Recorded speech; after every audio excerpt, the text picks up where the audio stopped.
The line between cooperation and competition is surprisingly thin. As an example, think about what happens in Thanksgiving. We have Black Friday sales here in the United States that really trigger the holiday season, and sometimes you see huge crowds mob stores in anticipation of a great sale. So outside of these stores, here's one mob that was mobbing a store. People often end up in fistfights. One one particularly sad occasion when Black Friday really took on a different term was in 2008 in upstate New York. There was a crowd of people that had gathered outside of a store. They were literally chanting, "Tear the doors down, tear the doors down," eager to get into this store. Well, the employees had formed a human chain trying to hold the shoppers back. And as the customers stormed into this store, they literally took the doors off the hinges and they ended up trampling Jay Ditmar to death. Now, many of the employees end up scampering up onto vending machines trying to get out of the way. People were injured and in one case killed. Now, what's ironic here is that the Thanksgiving holiday celebrates cooperation. We think about the historic cooperation between the early American settlers and the Native American Indians. And here we celebrate this time of family and cooperation. And yet we juxtapose this with these sales and often a big mad rush that creates a lot of conflict. And this occasion in 2008 and that early photo that I showed you before is not an isolated incident. We routinely see this idea of holiday spirit. Here, this Huffington Post headline, "Shootings, Stabbings, and Brawls." And then here, in other cases, people actually stealing from each other, trying to get the best deals. So what I want to think about is how we navigate this tension. What pushes us from cooperation to competition or from competition to cooperation? And this Thanksgiving example, we have the cooperative meal and then this competitive dash for these holiday sales. But I think a more dramatic example of a shift from competition to cooperation is represented in the relationship between the United States and Japan. As we all know, the conflict in World War II was intense. Here, this is a photo of firebombing in 1941. We had intense conflict. The United States firebombed 67 Japanese cities, in addition to dropping 2 atomic bombs, culminating in 1945, and the Japanese ultimately surrendered. So the conflict between the United States and Japan could not have been more intense. And yet, immediately after that conflict, there was a pivot to cooperation.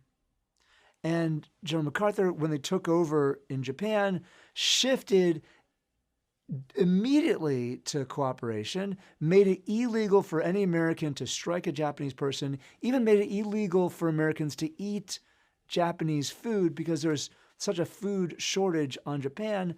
Americans who were there could only eat the American rations.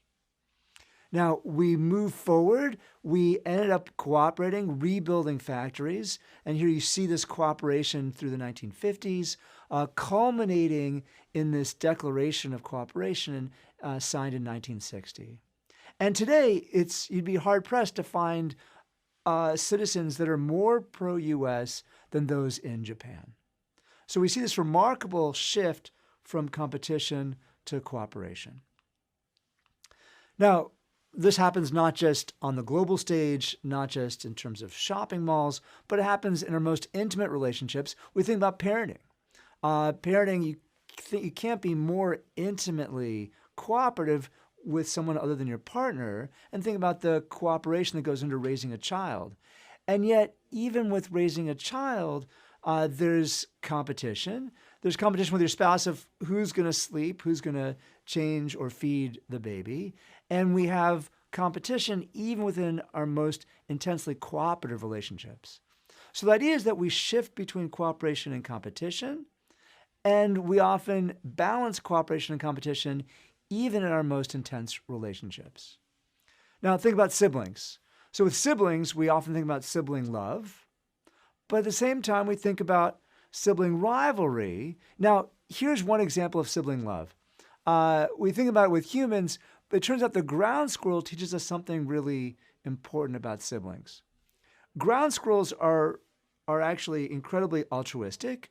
When a predator is nearby, say a bird overhead or another large animal, ground squirrels will screech to warn others to get out of the way.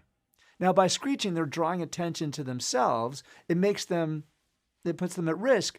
It makes them vulnerable to some attack.